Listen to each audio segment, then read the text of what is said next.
Bonjour, bienvenue au cours de physique générale de l'EPFL.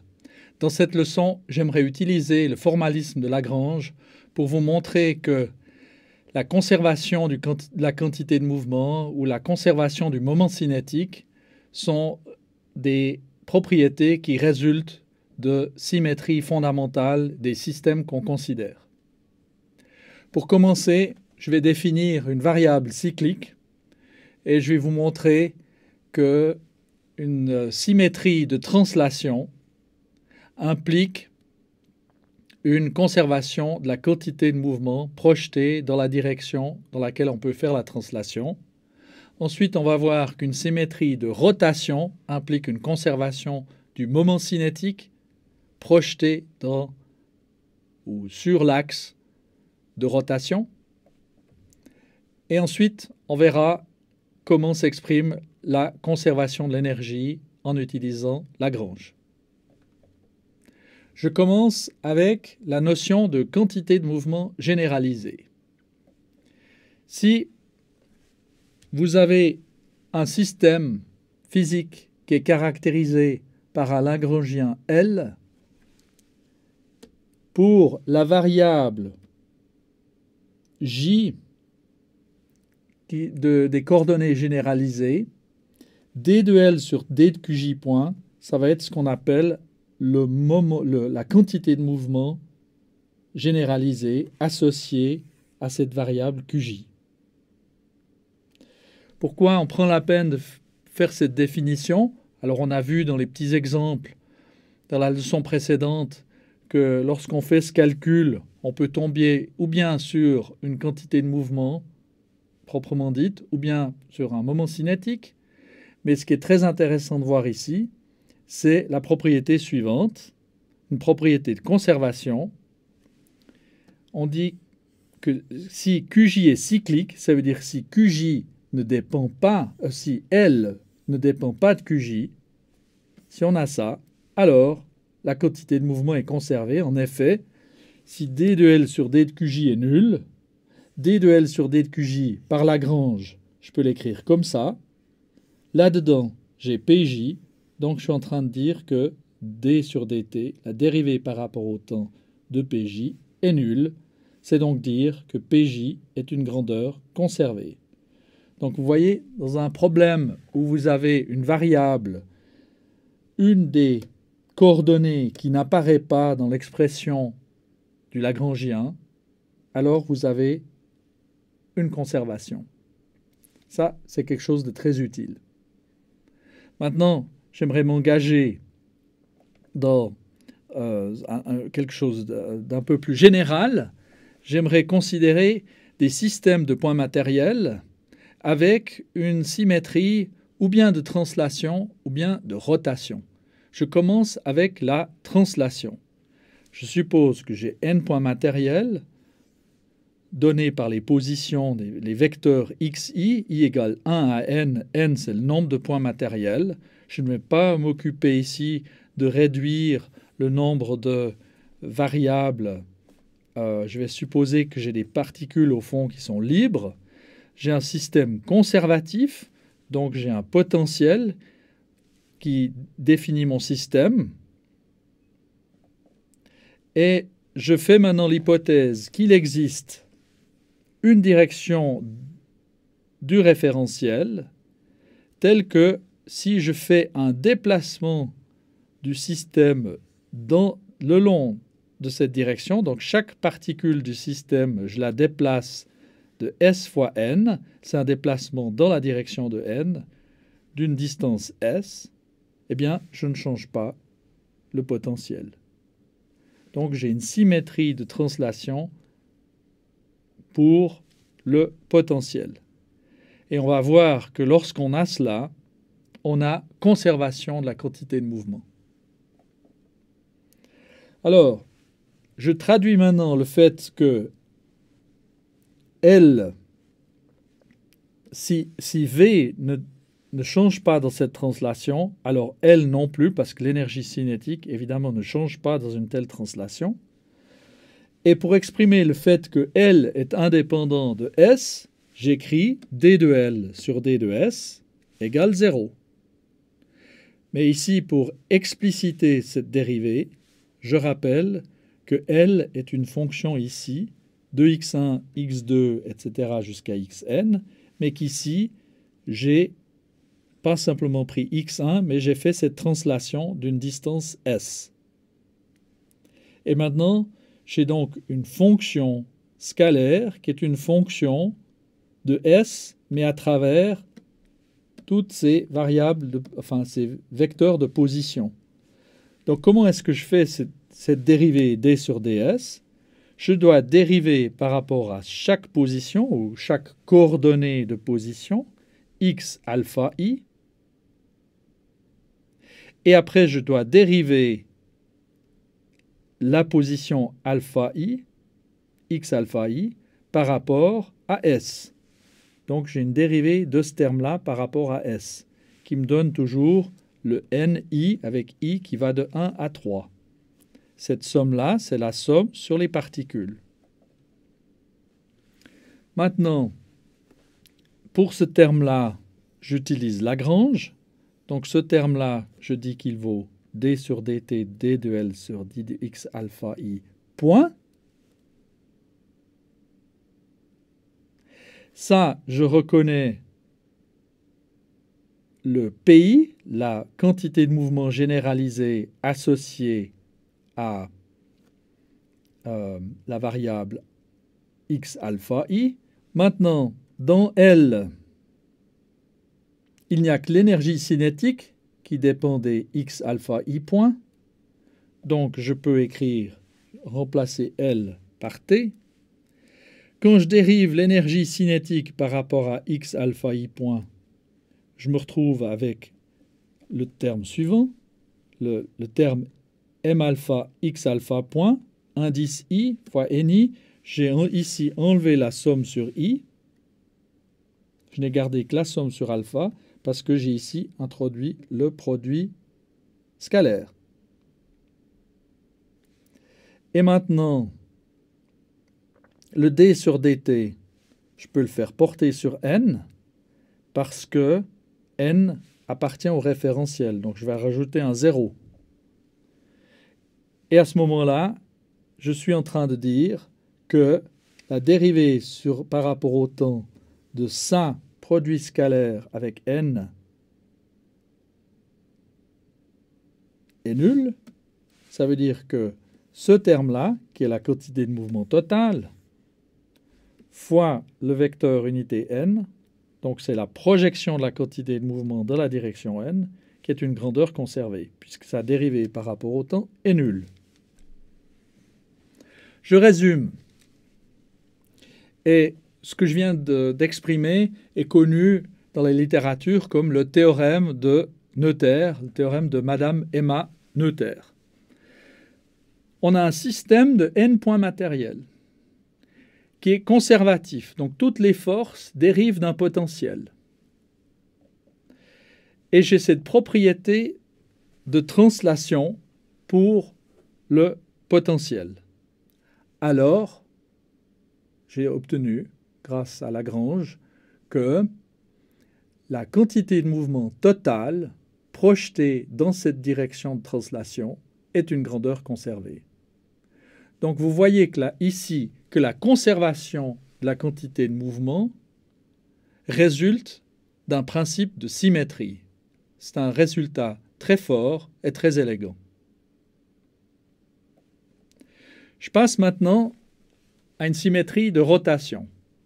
Même situation, j'ai un système conservatif et maintenant je suppose que si je fais une rotation du système d'un angle θ autour d'un axe qui passe par l'origine et l'axe est un axe qui appartient au référentiel, alors je fais cette hypothèse que le potentiel ne change pas. Et on va trouver dans ce cas-là qu'on a une conservation du moment cinétique. Maintenant, je dois faire une représentation mathématique de cette rotation d'un angle θ. Alors on a beaucoup travaillé sur les rotations infinitésimales. Regardons ce qui se passe si on a une rotation d'un angle θ petit. Je vous rappelle, cette formule bien connue qui avait abouti aux aux formules de Poisson, et je l'applique pour un dt.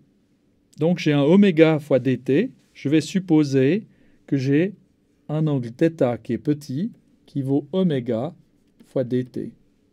Alors, je peux appliquer cette formule pour dire que le vecteur que j'obtiens par la rotation de θ et que la rotation que j'applique sur le vecteur x alpha, c'est x alpha plus le terme qui découle de cette formule, un θ n fois produit vectoriel avec x alpha. Donc maintenant, pour exprimer cette symétrie, je peux dire la dérivée du Lagrangien par rapport à θ lorsque j'estime le Lagrangien aux positions x1 augmenté de ce terme-là jusqu'à xn. Puis après, il y a encore évidemment les variables x1 point, xn point, et le temps, qui n'est pas exclu, cette dépendance explicite en temps. Alors, pour faire ce calcul, L étant une fonction de plusieurs variables, je dois dériver par rapport à chaque variable.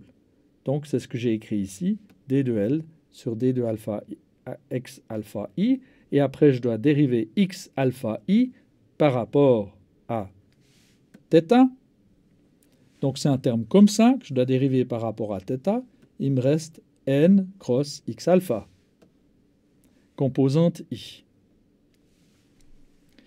Maintenant, je vais utiliser Lagrange pour ce terme-là. Donc, ce terme-là, il est égal à ce terme-là. C'est les équations de Lagrange. Et là, j'ai simplement recopié ce dernier terme. Ici, je reconnais un terme qui ne dépend que de l'énergie cinétique. Et quand je dérive, j'obtiens la quantité de mouvement. C'est ce que j'ai exprimé ici. On a le d sur dt de la quantité de mouvement. Le voici. Et ce terme, encore une fois, somme sur i égale 1 à 3.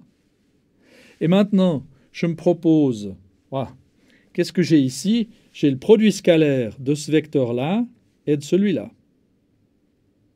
Et donc, j'ai un produit mixte que je peux calculer comme un déterminant où je mets ce vecteur dans la première colonne, ce vecteur dans la deuxième, ce vecteur dans la troisième. Maintenant, vous savez que quand vous calculez un déterminant, vous pouvez faire des permutations cycliques des colonnes. Ici, ça veut dire que je peux faire une permutation cyclique des vecteurs.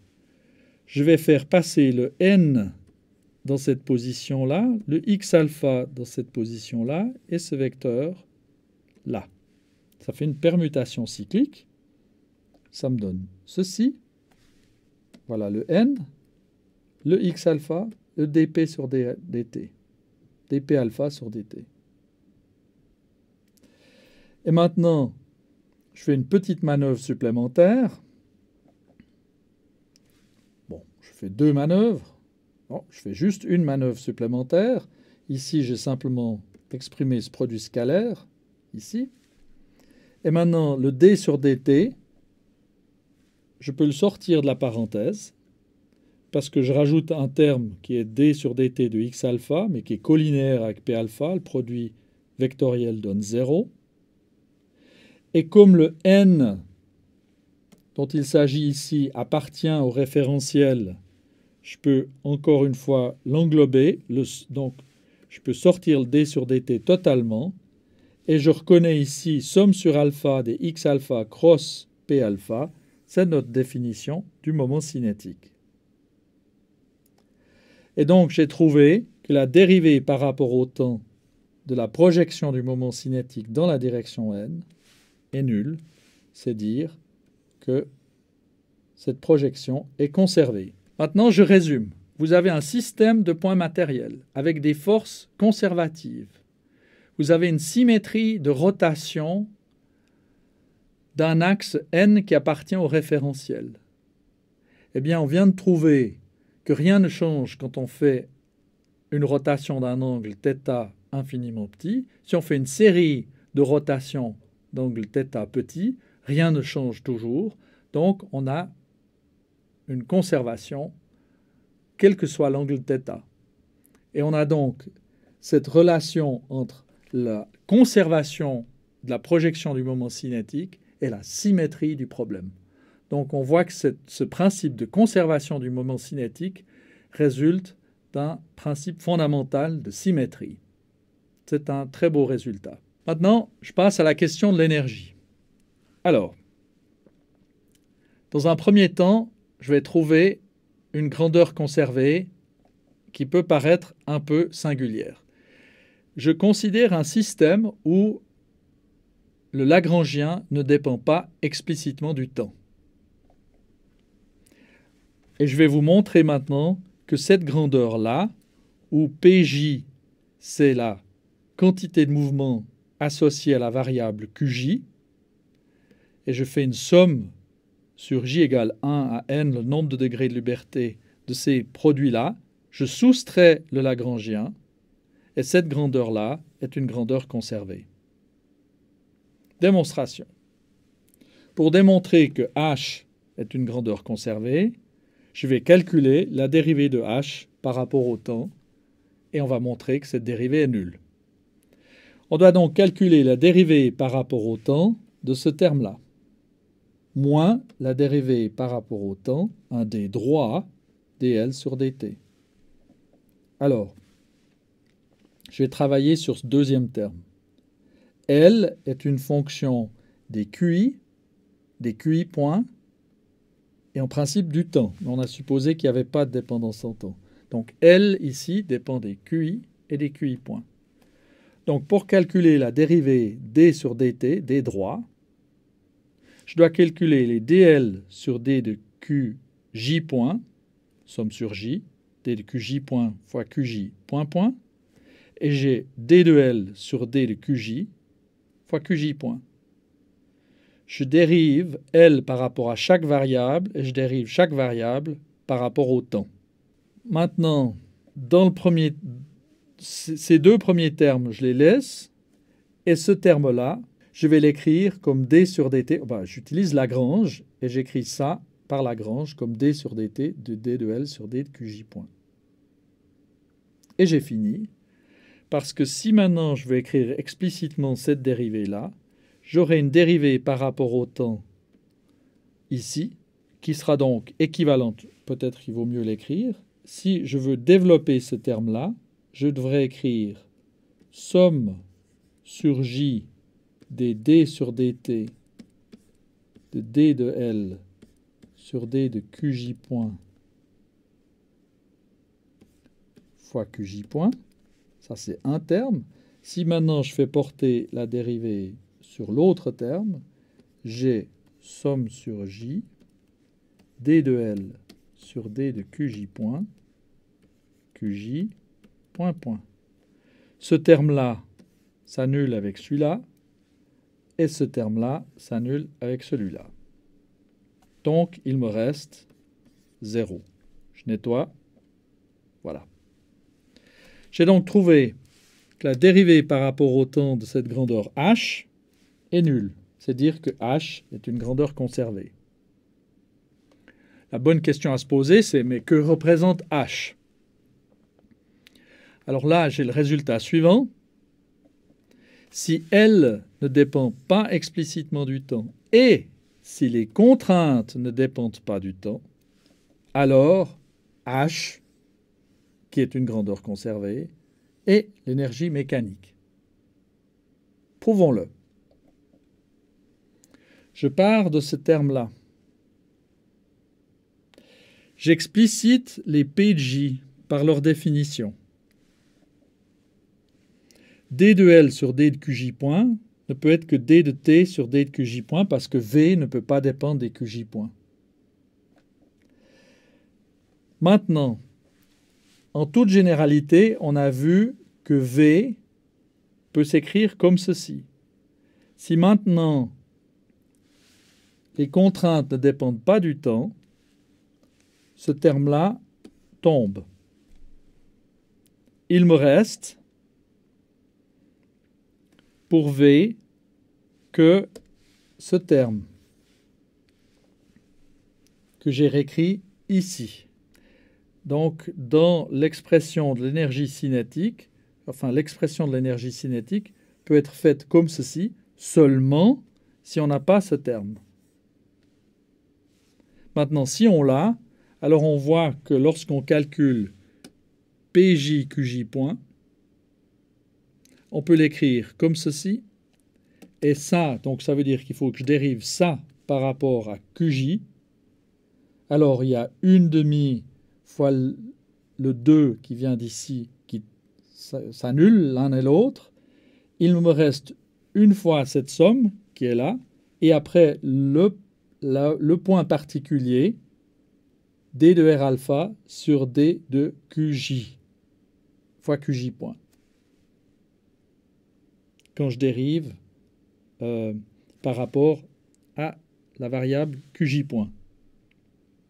Je peux réarranger ces termes. Cette somme-là, elle ne porte que sur ceci. On a donc cette somme fois la même somme, une fois indicée sur K, mais une fois sur J, mais c'est la même somme. Donc on voit qu'on a deux fois, on a un V carré, on a M alpha, V alpha au carré. Donc on a deux fois l'énergie cinétique. Alors maintenant, H, c'est ce terme-là, 2T, moins L. Mais L, c'est T moins V. Donc il reste T plus V. Et ça, c'est l'énergie. Donc on a trouvé que si L ne dépend pas explicitement du temps, cette grandeur est conservée. Si les contraintes ne dépendent pas du temps, alors ce terme-là, c'est l'énergie. Et on a donc que l'énergie est conservée. Je résume. On a obtenu une conservation de la quantité de mouvement qui est une conséquence d'une symétrie de translation, la conservation du moment cinétique qui est une conséquence d'une symétrie de rotation, et puis on a obtenu la conservation de l'énergie si on a un système où on n'a pas de dépendance explicite du temps et la contrainte ne dépend pas explicitement du temps.